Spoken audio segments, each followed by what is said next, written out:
Good morning friends. हमने geography के बहुत सारे लेक्चर्स देख लिए हैं। उसमें अलग अलग चैप्टर्स का था, लेकिन बिहार पॉलिटी का मैंने एक अलग ढंग से करने का प्रयास किया है कि पूरी बिहार पॉलिटी को, जो भी बिहार से पॉलिटी से क्वेश्चंस बन सकते हैं, उनको सिर्फ 2 पेजेस में उनके साइनॉप्सिस बनाया है। इसको मैं टेलीग्राम पे प्रोवाइड कर दूंगा, आप इसे टेलीग्राम से डाउनलोड कर लेंगे। बट एक बार आप सुन लेते हैं तो चीज़ें आपको याद हो जाएंगी, पता चल जाएगा कि इसमें क्या लिखी गई हैं।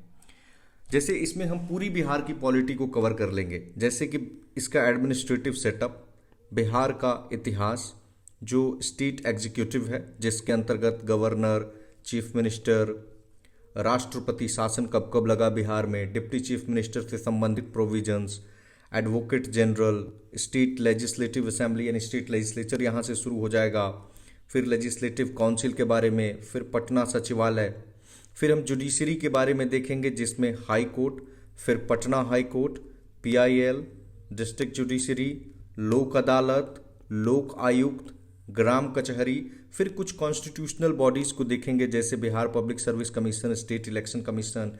इसी तरह कुछ नॉन कॉन्स्टिट्यूशनल जैसे स्टैट्यूटरी बॉडीज हैं like BHRC, BSCW, BSIC, commission for protection of child rights. फिर पंचायती राज को देखेंगे, पंचायती राज इंस्टीट्यूशंस इसी में कवर होगा। फिर 73rd अमेंडमेंट देखेंगे, फिर 243A क्या कहता है, फिर 243B, C, D सारे आर्टिकल्स को देख लेंगे। फिर ग्राम कचहरी, पंचायत समिति के बारे में, जिला परिषद के बारे में, और 2021 में जो लास्ट पंचायत का इलेक्शन हुआ है उसके क्या क्या स्पेशल फीचर्स रहे हैं। और अर्बन लोकल बॉडीज़ के बारे में हम देखेंगे जिसमें नगर पंचायत, नगर परिषद, मेयर, चेयरमैन, म्यूनिसिपल कॉरपोरेशन को भी देखेंगे, सीईओ और कितने हैं टोटल। तो एक एक करके हम सारी चीज़ों को देख लेते हैं। इसके बाद बिहार पॉलिटी के क्वेश्चन छूटने की संभावना न के बराबर हो जाएगी। चलिए हम सबसे पहले देखते हैं कि बिहार का एडमिनिस्ट्रेटिव सेटअप आप देखेंगे तो पूरे बिहार को 9 मंडल या प्रमंडल में बांटा गया है, जिसको हम डिविजन्स कहते हैं इंग्लिश में। तो इन 9 में अगर एरिया वाइज भी देखेंगे, अगर एरिया वाइज या फिर जनसंख्या वाइज, तो इसमें तिरहुत प्रमंडल सबसे बड़ा है, जिसमें कि वेस्ट चंपारण, ईस्ट चंपारण, मुजफ्फरपुर ये जिले आते हैं। ठीक है, इस तरह के 6 जिले शामिल हैं। और सबसे छोटा है भागलपुर, एरिया वाइज भी और पॉपुलेशन वाइज भी। भागलपुर में सिर्फ 2 ही जिले हैं भागलपुर मंडल में, एक भागलपुर है और एक बांका है। पूरे बिहार को 38 जिलों में बांटा गया है। जब बिहार का विभाजन हुआ था 15 नवंबर 2000 को झारखंड से, तब 37 जिले थे, लेकिन एक जिला अरवल जुड़ा 2001 में, अगस्त 2001 में, जो कि बिहार का 38वां जिला बना और वह जहानाबाद से निकला है और यह मगध प्रमंडल का पार्ट है। नाउ देखिए, एक एक इन्फॉर्मेशन को आप प्लीज़, मैं रिक्वेस्ट करूंगा ना कि आप कॉपी पेन लें और उससे लिखते चलें। और नहीं तो एक काम और कर सकते हैं कि अगर आपको नहीं लिखना है तो यहीं से डायरेक्ट 2-3 बार सुन लीजिए। 101 सब डिविजन्स में बिहार को बांटा गया है। जैसे एक जिला होता है, जिले के अंतर्गत सब डिविजन्स बनते हैं। जैसे कि मैं बताऊं कि गोपालगंज है तो उसमें 2 सब डिवीज़न है, गोपालगंज है और हथुआ है। इसी तरह छपरा है, मतलब सारण, तो उसमें 3 सब डिवीज़न है। तो पूरे बिहार को 534 ब्लॉक्स में बांटा गया है। जैसे कि सब डिवीज़न का हेड आप एसडीएम बनेंगे तो हो जाएंगे, और यहाँ पे बीडीओ बनेंगे तो हो जाएंगे। ठीक है, और यहाँ पे आपके डीएम हो जाएंगे, और यहाँ पे डिविजनल कमिश्नर हो जाएंगे। राइट, इनके हेड हो जाते हैं। ना अगर बिहार का इतिहास देखते हैं तो बंगाल से 1912 में अलग होता है। 1936 में बिहार से उड़ीसा अलग होता है। 1956 में स्टेट रीऑर्गेनाइज होता है। आपने पढ़ा होगा Fazal Ali commission recommendation, state reorganisation commission, और इंडियन हिस्ट्री में तो वहाँ से स्टेट को रीऑर्गेनाइज किया जाता है, जिसमें 14 स्टेट्स बनाए गए थे। और 15 नवंबर 2000 को वाजपेयी जी के टाइम पे 3 स्टेट्स को जो है 2-2 टुकड़ों में बांटा गया था। उसी क्रम में आखिरी जो स्टेट बना था उन तीनों में वो था झारखंड, जो कि बिहार का 45.85% एरिया निकलकर बना झारखंड। उसके साथ ही मध्य प्रदेश से छत्तीसगढ़ और उत्तर प्रदेश से उत्तरांचल बना था, जो बाद में उसका नाम चेंज करके उत्तराखंड कर दिया गया।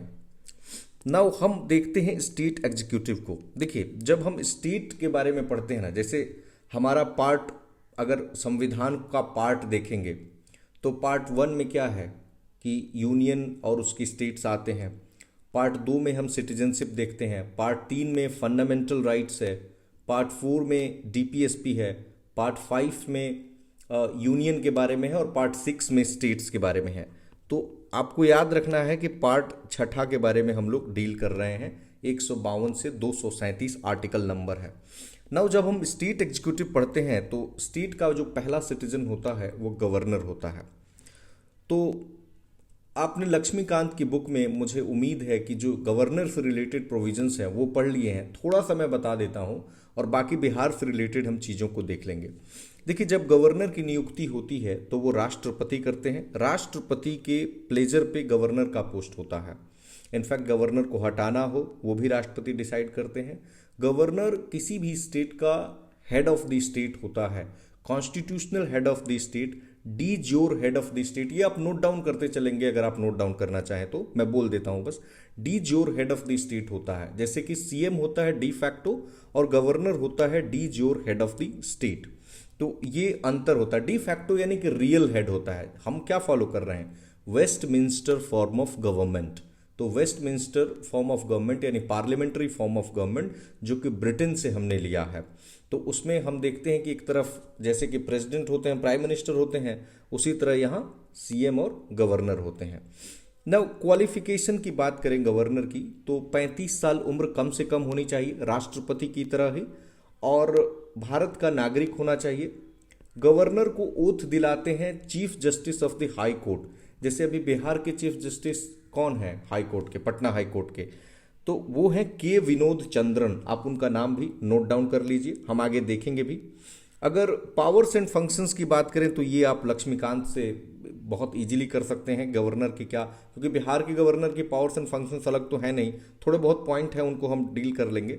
जैसे एग्जीक्यूटिव फंक्शंस देखते हैं जिसमें बहुत सारे लोग को अपॉइंट करते हैं, जैसे कि चीफ मिनिस्टर को अपॉइंट करना, अदर मिनिस्टर्स को अपॉइंट करना, state election commissioner, state information commissioners को अपॉइंट करना, या फिर जो एडवोकेट जनरल हैं उनको अपॉइंट करना, और फिर इनकी रिस्पेक्टिव स्टेट इलेक्शन कमीशन को छोड़ दें तो जैसे कि मिनिस्टर्स हैं उनको हटाना। तो ये सब गवर्नर का रिमूव मैंने लिखा है शॉर्ट में पावर होता है। लेजिस्लेटिव पावर होता है कि भाई दोनों सदन हैं उनको बुलाना, उनको मैसेजेस भेजना, उनको एड्रेस करना, ये सब पावर होता है। और एक बहुत इंपॉर्टेंट पावर होता है ऑर्डिनेंस का, कि जब सेशन न चल रहा हो और कोई अगर कुछ चीज़ों को लाना हो, कुछ ऐसे एक्ट्स लाने हो, तो ऑर्डिनेंस लाया जाता है, बाद में उसको सदन में पास कराया जाता है। डिस्क्रिशनरी पावर भी आप देख लेंगे आर्टिकल 200 में, और इस पर काफ़ी विवाद रहता है।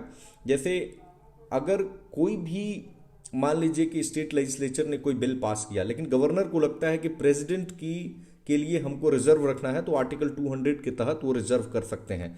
और इस पर तमिलनाडु के गवर्नर जो है आर एन रवि वर्तमान में, और जो केरला के गवर्नर हैं मोहम्मद आरिफ, तो आरिफ खान, तो वो बहुत चर्चा में रहे हैं। आर्टिकल 356 आपको पता है कि गवर्नर क्या करते हैं, लिख के देते हैं कि भाई जो स्टेट गवर्नमेंट है यहाँ का, वो संविधान के प्रोविजंस के अनुसार नहीं चल सकता है, इसीलिए हमें राष्ट्रपति शासन लगाने की जरूरत है। तो राष्ट्रपति शासन 356 के तहत लग जाता है। जुडिशियल पावर्स जैसे आर्टिकल 72 में प्रेसिडेंट के पास है, उसी तरह जुडिशियल पावर गवर्नर के पास है, लेकिन उनमें थोड़ा सा डिफरेंस होता है। जैसे गवर्नर का क्या होता है ना कि सिर्फ स्टेट लिस्ट वाले मैटर्स पे होता है, लेकिन जो प्रेसिडेंट है उनका यूनियन लिस्ट पे होता है। प्रेसिडेंट जो है वो पार्डन कर सकते हैं, अगर डेथ सेंटेंस है तो उसको पार्डन कर सकते हैं। गवर्नर के पास ये पार्डन वाली क्षमता नहीं होती है। एमएलएज का डिस्क्वालिफिकेशन जैसे प्रेसिडेंट डिसाइड करते हैं ना सेंट्रल लेवल पे, कि इलेक्शन कमीशन ऑफ इंडिया बताता है कि ये डिस्क्वालीफाई इनको करना है, तो प्रेसिडेंट कर देते हैं। उसी तरह डिस्क्वालिफिकेशन के मैटर को स्टेट लेवल पे जब स्टेट इलेक्शन कमीशन बताता है तो उसको गवर्नर करते हैं। नाउ अगर पहला बिहार के गवर्नर की बात, बिहार का क्या पूरे भारत में जो पहले गवर्नर बने थे वो सत्येंद्र प्रसाद सिन्हा जी बने थे। अच्छा, अगर किसी भी पर्सनालिटी का नाम मैं शॉर्ट में लिखता हूँ तो विद ड्यू रिस्पेक्ट ये सिर्फ एक सिनॉप्सिस के रूप में है, तो आप उसे अन्यथा ना लें। तो एसपी सिन्हा 1921 में पहले गवर्नर रहे हैं। जब देश आज़ाद नहीं हुआ था और 1936 में जो बिहार के पहले गवर्नर बनते हैं वो हैं जेम्स शिफ्टन 1936 में। जब देश आज़ाद हुआ तो पहले गवर्नर बने जय रामदास दौलत राम 1947 में। वर्तमान में जो 41st गवर्नर हैं बिहार के, उनका नाम है महामहिम राजेंद्र विश्वनाथ आर्लेकर। तो इनका नाम आप याद रखेंगे। ओके, दो ऐसे बिहार के गवर्नर हुए हैं जो भारत के राष्ट्रपति के पद तक पहुंचे हैं। एक तो है जाकिर हुसैन जी और दूसरे हैं श्री रामनाथ कोविंद जी। तो इन दो लोगों को याद रखेंगे। जब रामनाथ कोविंद जी का नाम आए तो ये बहुत इंपॉर्टेंट हो जाता है, वन नेशन वन इलेक्शन, क्योंकि इस पे जो कमेटी बनी, इस कमेटी को इन्होंने हेड किया था। और यह कमेटी, पूछा जा सकता है डेट, 2 सितंबर 2023 को यह कमेटी बनी थी और 2024 के मार्च में यह कमेटी ने अपना रिकमेंडेशन सौंप दिया। और इस कमेटी ने यह कहा है कि हाँ, वन नेशन वन इलेक्शन की तरफ हम बढ़ सकते हैं, जिसमें राज्यों की और जो लोकसभा की वो इलेक्शन एक साथ करा लें और 100 दिनों के भीतर हम जो लोकल बॉडीज हैं, जैसे कि पंचायती राज इंस्टीट्यूशंस हो गई, अर्बन लोकल बॉडीज हो गई, तो उनका हम इलेक्शन करा सकते हैं। अब इस पे कंसल्टेशंस चलेगा। अब देखिए आगे क्या होता है, आप अपनी राय बता सकते हैं कि क्या आपको ठीक लगता है वन नेशन वन इलेक्शन। क्योंकि देखिए मेंस के लिए ये टॉपिक आप तैयार कर लेंगे, बहुत इंपॉर्टेंट टॉपिक होने जा रहा है। नाउ हम अगला देखते हैं, आराम आराम से बिल्कुल करते हैं, चीफ मिनिस्टर। देखिए 163 में जैसे कि आर्टिकल 74 केंद्र लेवल पे है, उसी तरह उसका करस्पॉन्डिंग प्रोविजन है 163 में, और जैसे आर्टिकल 75 है, इसका करस्पॉन्डिंग प्रोविजन है 164 में। तो चीफ मिनिस्टर होंगे और उनके काउंसिल ऑफ मिनिस्टर होंगे। वो council of minister chief minister को एडवाइज करेंगे कि हम ये काम करें। 164 में सीएम हो या मंत्री लोग हों, उनकी अपॉइंटमेंट गवर्नर साहब कर देते हैं। बिहार के पहले मुख्यमंत्री रहे थे श्री कृष्ण सिंह 1946 से 1961 तक। और बिहार में सबसे कम दिनों तक अगर कोई मुख्यमंत्री रहा तो मात्र 4 दिनों के लिए मुख्यमंत्री रहे थे सतीश प्रसाद जी। तो ये भी अगर पूछा जाए कि सबसे कम समय तक, तो आप याद रख सकते हैं। First non Congress of course Mahamaya Prasad ji थे, तो उनका भी नाम आप नोट डाउन कर लेंगे। अगर पहला जो सीएम आए जो विमेन में, तो राबड़ी देवी जी का नाम आप याद कर सकते हैं। तो इस तरह से, और वर्तमान सीएम तो पता ही है। तो प्रेसिडेंट रूल, राष्ट्रपति शासन पहली बार बिहार में जून 1968 में लगा था। तत्कालीन राज्यपाल थे नित्यानंद कानूनगो। अब तक बिहार में 8 बार राज्यपाल शासन लग चुका है, राष्ट्रपति शासन लग चुका है। और आखिरी बार 2005 में राष्ट्रपति शासन लगा था, जो करीब करीब 8 महीने तक रहा था। और उस समय बिहार के गवर्नर थे बूटा सिंह। और इसमें एक फेमस केस आता है, रामेश्वर प्रसाद केस, आप इसको नोट डाउन कर लेंगे, 2006 का। ओके, तो इतना इंफॉर्मेशन काफ़ी है। प्रेसिडेंट रूल आपको पता है, आर्टिकल 356। अब कॉन्स्टिट्यूशन वाला पोर्शन आपको, मुझे उम्मीद है कि पता होगा कि आर्टिकल 356 के तहत लगाया जाता है जब ऐसा लगता है कि जो स्टेट जो है वो कॉन्स्टिट्यूशनल प्रोविजंस के अनुसार नहीं चल पाएगा। डिप्टी सीएम के बारे में देखिए, ये नॉन कॉन्स्टिट्यूशनल पोस्ट है, कहीं भी संविधान में इसका वर्णन नहीं है। बिहार के पहले डिप्टी सीएम थे अनुग्रह नारायण सिंह, और पहली महिला जो डिप्टी सीएम रही हैं वो श्रीमती रेणु देवी रही हैं। और वर्तमान में 2 लोग हैं, सम्राट चौधरी और विजय कुमार सिन्हा। और कैबिनेट मिनिस्टर का दर्जा मिलता है, और पावर्स एंड फंक्शंस कुछ स्पेशल पावर्स नहीं होते हैं। एडवोकेट जनरल पॉलिटिकल पोस्ट होता है बेसिकली। और नाउ डिप्टी सीएम की हम बात कर रहे थे। एडवोकेट जनरल ये highest law officer of the state होते हैं। जैसे सेंटर लेवल पे हम अटॉर्नी जनरल ऑफ इंडिया को देखते हैं, जो पूरे भारत के हाईएस्ट लॉ ऑफिसर कहे जाते हैं, और उनके बारे में आर्टिकल 76 में प्रोविजन दिया गया है। उसी का करस्पॉन्डिंग प्रोविजन आर्टिकल 165 में है, जो कि एडवोकेट जनरल के बारे में डील करता है। जिस प्रकार अटॉर्नी जनरल ऑफ इंडिया के बारे में आर्टिकल 88 में कहा गया है कि वो जो पार्लियामेंट है उसमें बैठ सकते हैं, बोल सकते हैं, बट वोट नहीं डाल सकते हैं, ठीक उसी का करस्पॉन्डिंग प्रोविजन आर्टिकल 177 में बताया गया है एडवोकेट जनरल के बारे में, कि कि ये बैठ सकते हैं, बोल सकते हैं, लेकिन वोट नहीं दे सकते। वर्तमान में पीके शाही हैं एडवोकेट जनरल। बेसिकली इनका काम होता है कि राज्य सरकार की जो भी मैटर्स हैं, अगर राज्य के खिलाफ आप केस करते हैं, जैसे होता है ना स्टेट ऑफ बिहार, फलाना वर्सेस स्टेट ऑफ बिहार, तो उसमें एडवोकेट जनरल ही अपीयर होते हैं। नाउ इनकी टीम होती है। नाउ अब हमने एग्जीक्यूटिव को देख लिया, अब हम लेजिस्लेचर पे आते हैं। तो सबसे पहले हम देखते हैं स्टेट लेजिस्लेटिव असेंबली को। बिहार में 243 विधायक होते हैं, जिसमें से 2 विधायक का पद शेड्यूल्ड ट्राइब के लिए रिजर्व है और 38 विधायक का पद शेड्यूल्ड कास्ट के लिए रिजर्व है। पहले एक एंग्लो इंडियन हुआ करते थे, लेकिन संविधान का 104वां कॉन्स्टिट्यूशन अमेंडमेंट हुआ, जिसमें आर्टिकल 334 में बदलाव कर इस प्रोविजन को खत्म कर दिया गया। आर्टिकल 170 में यह बताया गया है कि किसी भी स्टेट में जो सबसे ज़्यादा नंबर हो सकता है विधायकों का वो 500 हो सकता है एमएलएज का, और कम जो है वो 60 होता है।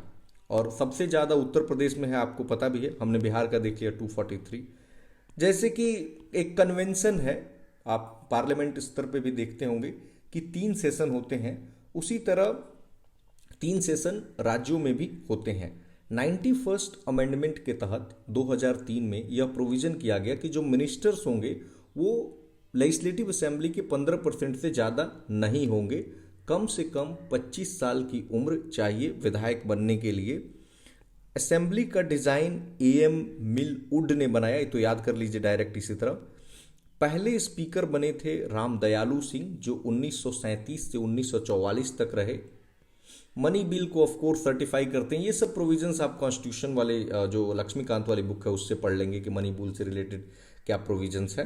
तो of course speaker he certify करते हैं, कुछ कमिटीज़ के हेड करते हैं, जैसे कि रूल्स हो गया, जनरल पर्पस हो गया, बिजनेस एडवाइजरी कमेटी हो गया। इसका कोड आप बना सकते हैं, जो प्राइमरी कलर्स होते हैं रेड, ग्रीन और ब्लू। तो rules, general purpose, business advisory. ना इसी तरह डिप्टी स्पीकर का प्रोविजंस है, जो कि कुछ खास नहीं है इसमें। ओके, लेजिस्लेटिव काउंसिल देखिए, पहली मीटिंग हुई पटना कॉलेज में 1913 में। हर 2 साल पे 1/3 मेंबर रिटायर कर जाते हैं। 6 साल का कार्यकाल होता है। आर्टिकल 169 में यह प्रोविजन दिया गया है कि कैसे किसी भी स्टेट में लेजिस्लेटिव काउंसिल बनेगी। जैसे लेजिस्लेटिव इसको कैसे बनती है, तो कोई जिस स्टेट में बनाना है उस स्टेट का जो लेजिस्लेटिव असेंबली होता है वह स्पेशल मेजोरिटी के तहत एक रेजोल्यूशन पास करता है और पार्लियामेंट सिंपल मेजोरिटी के तहत उसको एक्सेप्ट कर लेता है।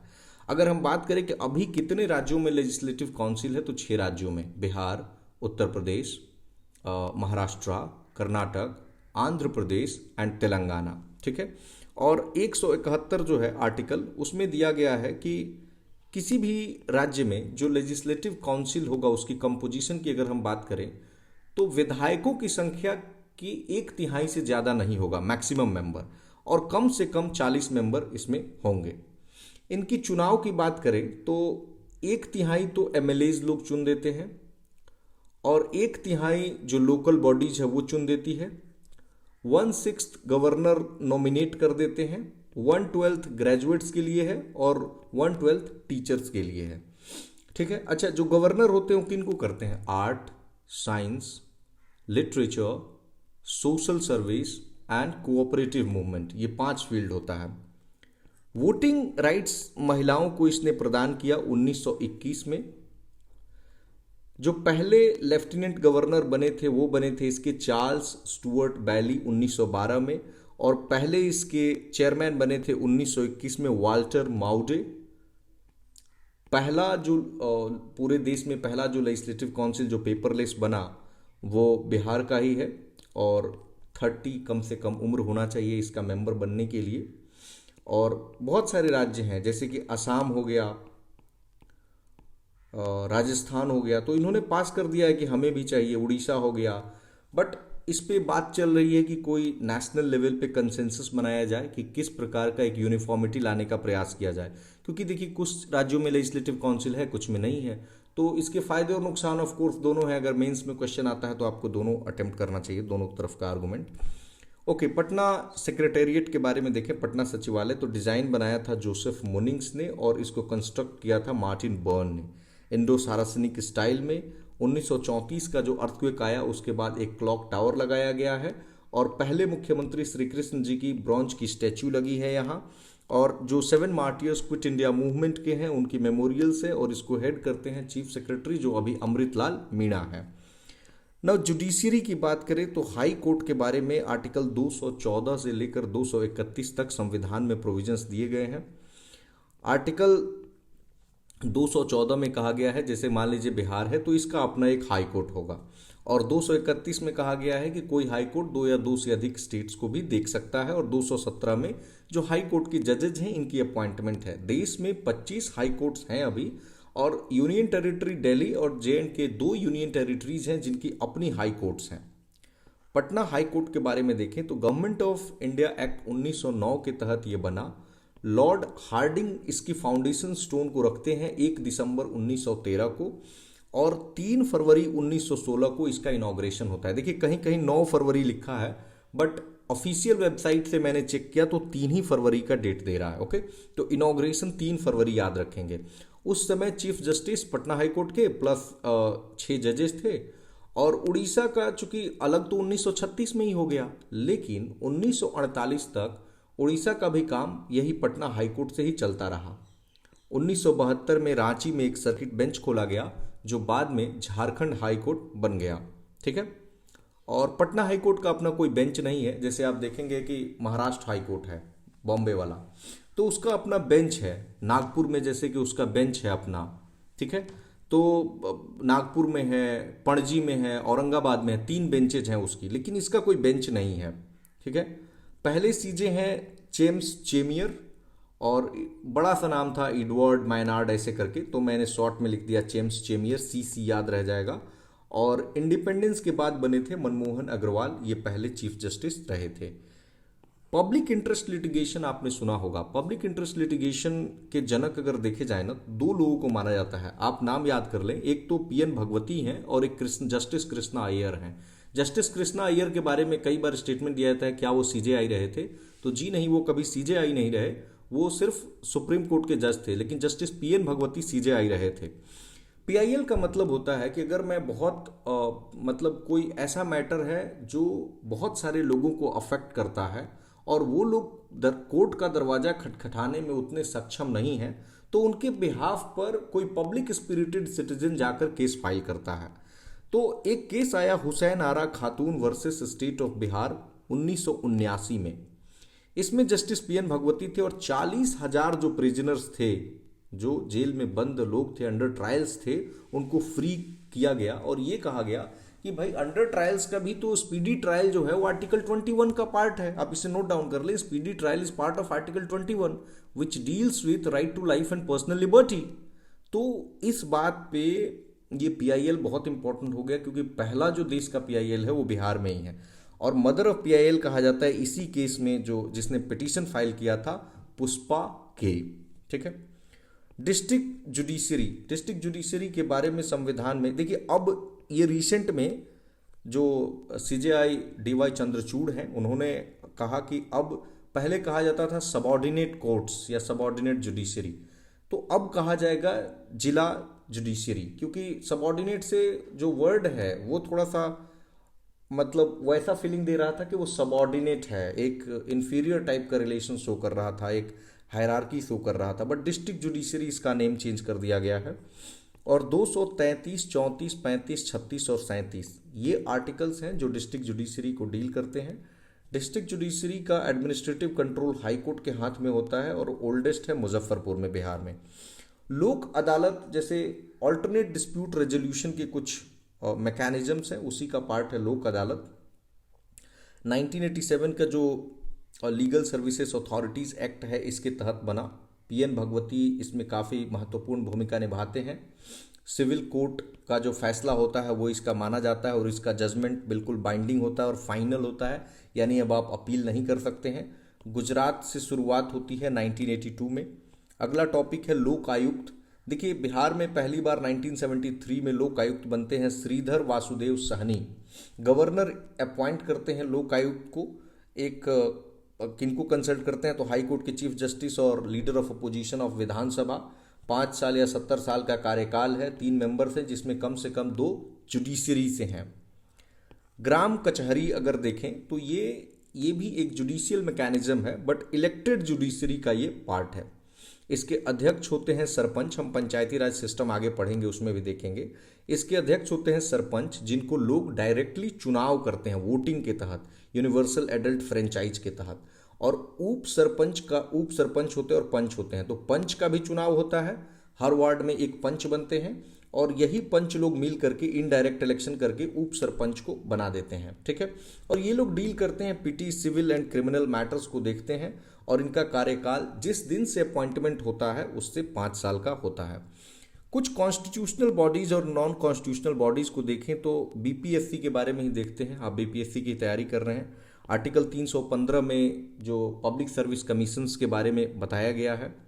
बीपीएससी की स्थापना होती है 1 अप्रैल 1949 को गवर्नमेंट ऑफ इंडिया एक्ट 1935 के अंतर्गत। 26 जनवरी 1950 से संवैधानिक दर्जा मिलता है। पहले जो बीपीएससी के अध्यक्ष थे वो थे श्री राजनधारी सिन्हा जी, और पहले सचिव थे श्री आर.के. चौधरी जी, राधा कृष्ण चौधरी जी। और 6 साल का एक बीपीएससी के चेयरमैन हो या मेंबर हो उनका कार्यकाल होता है, या फिर उनकी उम्र 62 साल हो जाए, ठीक है। तो अभी अगर चेयरमैन है तो श्री परमार रवि मनु भाई हैं। तो बेसिकली होता ये है कि कई सारे लोग जो रिटायर्ड आईएएस होते हैं तो 60 साल की उम्र में रिटायर होते हैं, तो उनका कार्यकाल 2 साल में ही खत्म हो जाता है, तो ये 6 साल तक पहुंच नहीं पाते हैं। जैसे कि इसके पहले थे श्री अतुल प्रसाद, तो उनका तो 2 साल से पहले ही कार्यकाल समाप्त हो गया। इसी तरह 6 साल कौन रह पाते हैं? 6 साल वो लोग रह पाते हैं जैसे कि कोई प्रोफेसर हैं या फिर कोई अन्य जगत में है जिनकी एज बची हुई है, तो वो लोग 6 साल रह पाते हैं। तो इस तरह से है। जैसे अभी बीपीएससी में मेंबर्स को याद रखना तो उतना जरूरी नहीं है, उसको छोड़ देते हैं हम लोग। Okay, state election commission again एक कॉन्स्टिट्यूशनल बॉडी है। आर्टिकल 243 में इसकी चर्चा की गई है। इलेक्टोरल रोल को बनाना, उसको अपडेट करना इसका काम है। और जब इनको हटाया जाता है तो जैसे हमने पढ़ा ना, गवर्नर इनको अपॉइंट तो कर सकते हैं, लेकिन जब रिमूवल की बात आती है तो बहुत डिफिकल्ट है। गवर्नर के प्लेजर पे रिमूव नहीं होते हैं, हाई कोर्ट के जज की तरह हटाना पड़ेगा। और मैं आपको बता दूं, आज तक सुप्रीम कोर्ट और हाई कोर्ट के जज को हटाया नहीं जा सका है। प्रोसीजर जरूर कुछ पे चला है बट हटाया नहीं जा सका है, तो ये एक इम्पॉर्टेंट चीज़ है। ओके, बिहार, क्योंकि इम्पीचमेंट रियल सेंस में नहीं होता है, रिमूवल ऑफ जजेज ही टर्म यूज होता है, बट बहुत ही कॉम्प्लेक्स प्रोसीजर है जिसमें कि लेजिस्लेचर इन्वॉल्व होता है। बिहार ह्यूमन राइट्स कमीशन है, तो इसमें जो protection of human rights act parliament ने पास किया 1993, उसी के तहत सन 2000 में इस्टेब्लिश किया गया, 2008 में रिकॉन्स्टिट्यूट किया गया। ऑटोनोमस है, अपनी इन्वेस्टिगेटिंग एजेंसी है और एक पुलिस ऑफिसर जो कम से कम आईजी रैंक के होते हैं इसको हेड करते हैं। बीएससी मतलब जो इन्वेस्टिगेटिंग वाला, BSCW यानी Bihar state commission for women, जो राज्य महिला आयोग है, यह पटना में है और इंडिपेंडेंट गवर्नमेंट डिपार्टमेंट के रूप में फंक्शन करता है। 3 साल का टर्म है, सारी महिलाएं होती हैं मेंबर्स और गवर्नर इनको अपॉइंट करते हैं। BSIC यानी बिहार स्टेट इंफॉर्मेशन कमीशन, जैसे RTI बना 2005 में, RTI एक्ट आया। सेकेंड ARC इसको कहता है कि ये गुड गवर्नेंस लाने के लिए बहुत ही अच्छा प्रोविज़न है। और 2006 में स्टैट्यूटरी स्टेटस मिलता है, गवर्नर अपॉइंट करते हैं और जो अपॉइंटमेंट कमेटी में मेंबर्स होते हैं वो चीफ मिनिस्टर होंगे, LOP विधानसभा जो अभी तेजस्वी यादव हैं, और एक मिनिस्टर जो मुख्यमंत्री जिसको नॉमिनेट करते हैं। तो अभी जो 2 SIC को नियुक्त किया गया था तो उसमें यही 3 लोग थे। तो CM नीतीश कुमार थे, यहाँ तेजस्वी यादव थे और यहाँ पे विजय चौधरी थे। तो ये 3 लोग थे इसमें मेंबर बने थे। Okay, commission for protection of child rights, देखिए चाइल्ड मानते हैं हम 18 साल से कम के बच्चों को इसमें, और स्टैट्यूटरी स्टेटस मिला 2010 में और 2005 में जो पार्लियामेंट ने एक्ट बनाया था उसी के तहत किया।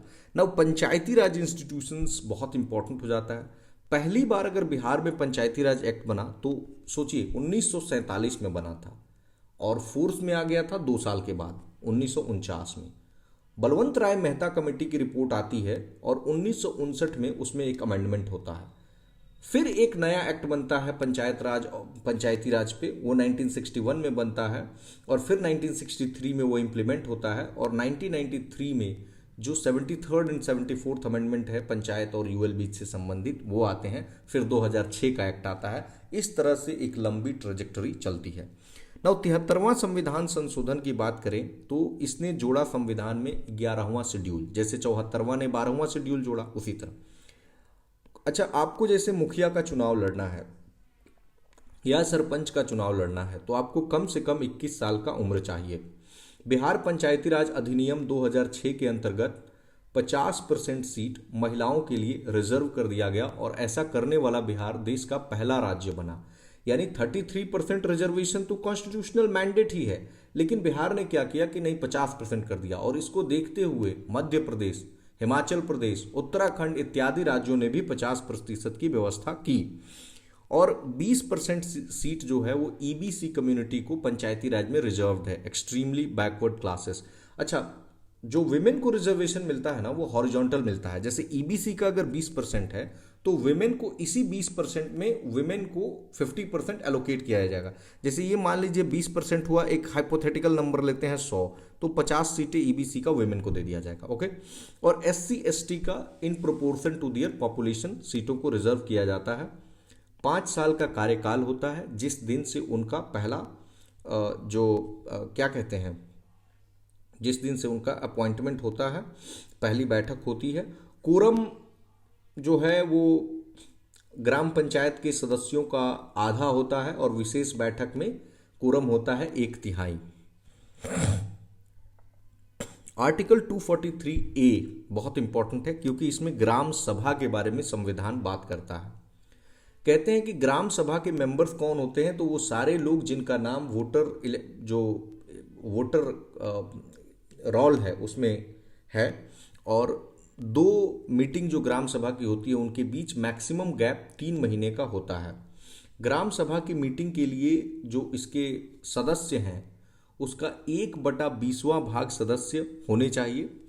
इसका ग्राम सभा का जो मीटिंग होता है उसका सभापति मुखिया होता है और मुखिया की अनुपस्थिति में उप मुखिया इसकी अध्यक्षता करता है। और अगर कोई ग्राम पंचायत मान लीजिए कि कहीं पे फिर से मुखिया का चुनाव कराना है, सरपंच का कराना है, तो उसके लिए टाइम लिमिट दी गई है कि 6 महीने के भीतर चुनाव कराना होगा। अच्छा, आपको लगेगा उप मुखिया का इलेक्शन कैसे होता है, तो जितने वार्ड बनते हैं, जैसे मान लीजिए 14 वार्ड हैं एक पंचायत में, तो ये वार्ड मिलकर डिसाइड करते हैं, प्लस जैसे 14 वार्ड हो गए प्लस एक मुखिया, 15 वोट होते हैं, तो ये लोग मिलकर डिसाइड करते हैं। और मान लीजिए 3 कैंडिडेट हैं, तीनों को 5-5 वोट मिला, तो वैसे में लॉटरी सिस्टम के तहत ये डिसाइड होता है कि कौन जीतेगा। अब लगेगा वार्ड क्या है, तो पूरे पंचायत को ना छोटे छोटे टुकड़ों में बांटा गया है जिसको वार्ड कहते हैं।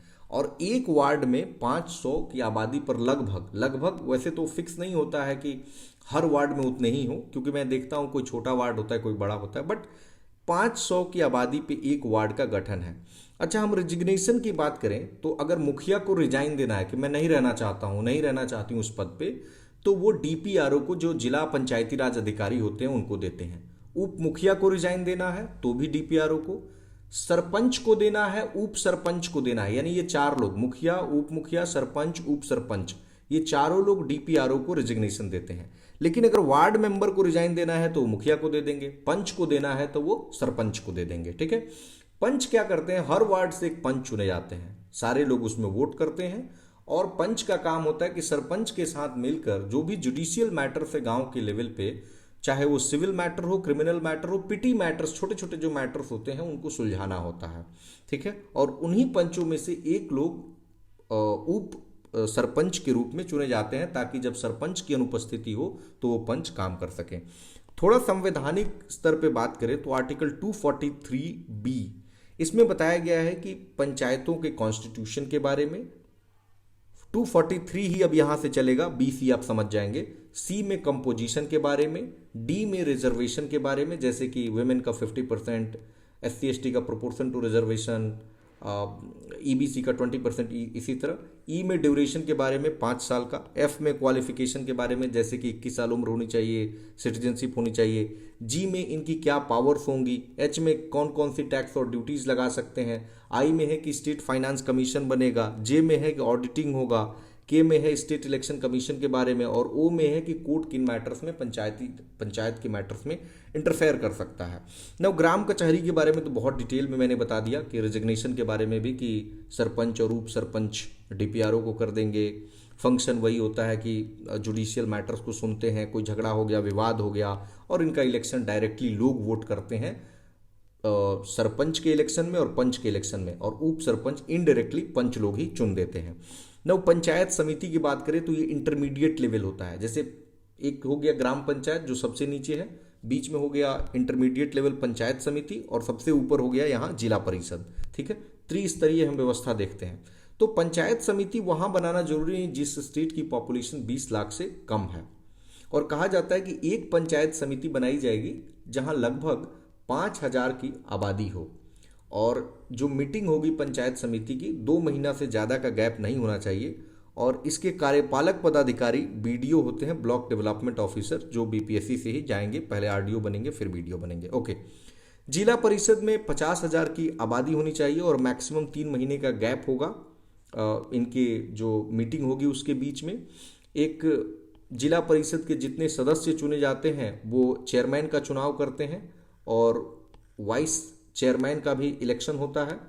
जब इनको रिजाइन देना होता है तो चेयरमैन रिजाइन देते हैं जिला के डीएम को, और वाइस चेयरमैन चेयरमैन को दे देते हैं रिजाइन। 2021 का जो पंचायती राज का चुनाव हुआ, इसमें खास बात अगर हम देखें तो 11 फेजेज में कराया गया। जैसे उसके पहले 2016 वाला 10 फेज में हुआ था, इसमें एक फेज बढ़ाया गया। खास बात यह रही कि महिलाएं पुरुषों से ज़्यादा वोट दी, और टोटल 61.13% वोटिंग हुआ। नालंदा जिला का एक ब्लॉक है समेरा, यहाँ पे एक खास बात हुई। खास बात ये हुई कि 8 पंचायत में 8 पंचायत की मुखिया विमेन बनी, और 58% जो विमेन है वो इलेक्ट हुई, क्योंकि 50% तो रिजर्व ही है, तो 8% प्लस, और यानी कि ये 58% वुमेन और 42% मेन अभी पंचायती राज में हैं। और एक जो हमारे रिप्रेजेंटेटिव हैं कुसहर पंचायत शिवहर जिला का, यंगेस्ट रिप्रेजेंटेटिव हैं, इनका नाम है Anushka. Okay, urban local bodies हम देखें तो पहला जो अर्बन लोकल बॉडीज था वो मुजफ्फरपुर था, और पूरे देश का देखें तो ऑफकोर्स मद्रास है। आप इसको नोट डाउन कर लेंगे। जैसे आप लक्ष्मीकांत की किताब पढ़ेंगे तो उससे स्टैटिक प्रोविजन को पढ़ लेंगे कि 74th अमेंडमेंट हुआ, फिर उसमें जो है म्यूनिसिपल काउंसिल, कॉरपोरेशन, नगर पंचायत और इनके बारे में प्रोविजंस, और डिफरेंट जो होते हैं, जैसे स्पेशल पर्पस व्हीकल है, जो डिफरेंट पर्पस के लिए कैंटोनमेंट बोर्ड बनाए जाते हैं, तो आप इनको वहाँ से देख लेंगे। ओके, मुजफ्फरपुर, बिहार से रिलेटेड बातों को मैं बता देता हूँ। जो पटना म्यूनिसिपल कॉरपोरेशन है वो 15 अगस्त 1952 को बनता है। 74वां संविधान संशोधन 1993 आप याद ही रखेंगे। जब नगर पंचायत बनाया जाता है तो इसमें एक चेयरमैन होते हैं, प्लस मेंबर्स को इलेक्ट किया जाता है 12,000 से लेकर 40,000 की आबादी पर, और ये ट्रांजिशनल फेज वाले जो जगह होते हैं उन पे बनता है, और 10 से 25 इसमें वार्ड होते हैं। नगर परिषद में देखें तो चेयर प्लस इलेक्टेड मेंबर्स होते हैं, इसमें 40,000 से 2 लाख तक की आबादी होती है, और 25 से 45 वार्ड होते हैं। मेयर और चेयरमैन इसके हेड होते हैं। सीईओ जो होते हैं, ऑफ कोर्स आईएएस को बनाया जाता है जो स्टेट गवर्नमेंट अपॉइंट करती है। और अगर बिहार में देखें तो कितने जिले हैं? 38। तो याद रखने का तरीका है, आधे यानी 19 जो जिले हैं उनमें जो म्यूनिसिपल कॉरपोरेशन है वो है, और 88 में नगर परिषद है, और 154 में नगर पंचायत है। तो टोटल जो अर्बन लोकल बॉडीज की संख्या अभी वर्तमान में है वो 261 है।